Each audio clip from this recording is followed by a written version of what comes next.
The next one is ghiba, backbiting. As an ummah, we have to stop doing this. We have to stop backbiting. Each individual has to make a commitment. And when you hear people backbiting, you have to tell them, I don't want to hear this. I can't hear this. What is backbiting? There are two definitions. The prophetic definition is obviously the best, but there's an extended fiqhi definition, which is important also. The prophetic definition is, ذِكْرُكَ أَخَاكَ بِمَا لَوْ سَمِعَهُ لَكَرِهَ. It is to mention your brother, had he heard you saying it, he would dislike it. That is the prophetic definition. The faqih's definition is an extension of that, which says that it is to make mention of your brother in a distasteful way in which there's no need.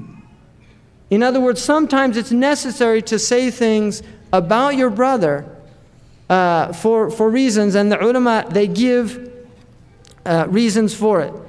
And they're this. Tadallam, which is if somebody's an oppressor, it's permissible to tell somebody, help me, he's an oppressor. Like to go to the judge and say, this man stole my property. He wouldn't like to hear that, but it's permissible in that position. Wasta'in, to seek help. Help me, here's an oppressor here. Or help come, somebody's stealing, something like that. Or a stifti, to ask a fatwa. So if you go to a faqih and say, my husband does this, this, and this. Like Hind, the wife of Abu Sufyan, went to the Messenger of Allah and said, Inna Aba Sufyan rajulun shahihun. He's a miserly man. If Abu Sufyan heard that, he'd be really upset. But she was telling him because she wanted a fatwa about whether she could take his money without his permission.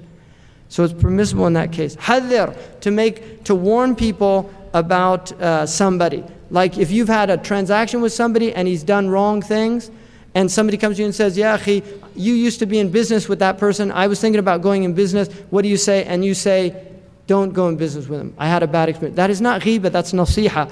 The ulama make a condition, and that is that you don't add anything onto it that's not necessary. So you don't say, and by the way, he beats his wife, and by the way, he drinks, and by the way, right? You just leave it to what he needs to know about it, right? Seriously, and it's a temptation. Because if somebody did something wrong to you, and this is a proof of what Sayyidina Muhammad Sharif was saying in his talk. It's a proof of that you only tell people what they need to know. Look at Ibn Umar radiallahu anhu. When he divorced his wife, one man came to him and said, why did you divorce your wife? And he said, I don't want to make ghibah. Because obviously there was something that was displeasurable. And then he said, he asked him, do you think I should marry her? Like he asked him, something like that. And he said, he asked him what her mu'ashara was like. And he said, I'm no longer married to her, so I have no right to tell you anything about her personal life. And that's taqwa. That is simple as that. How many people now will spend the rest of their lives complaining about their divorced wife or husband? To everybody that'll give them an ear. 20 years I put up with that man. I used to bring him tea, and he'd say, it's not hot enough. I used to make him food, and he'd say, where'd you learn how to cook? Really, how many? There's a lot of people like that. And then there's men like that. That woman, all she did was scream at me. 10 years I put up with that. Finally, I got rid of her. Right? Why are you telling people that? She's a Muslim. Really, we have to shut up.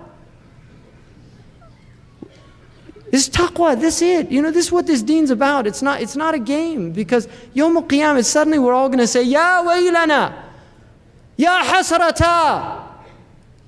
Well, that's what people are going to say. Ma farrattu fi jambillah. Oh, I didn't do the rights of Allah. Why didn't I do it?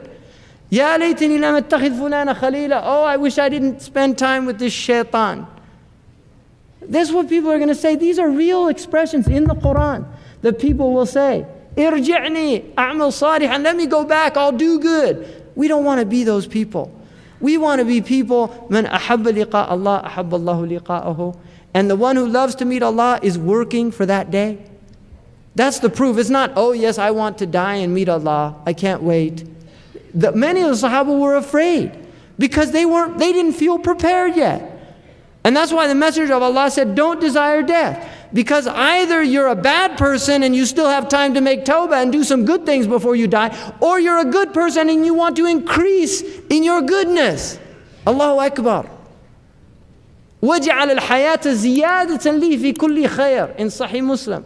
Make my life increase in every good.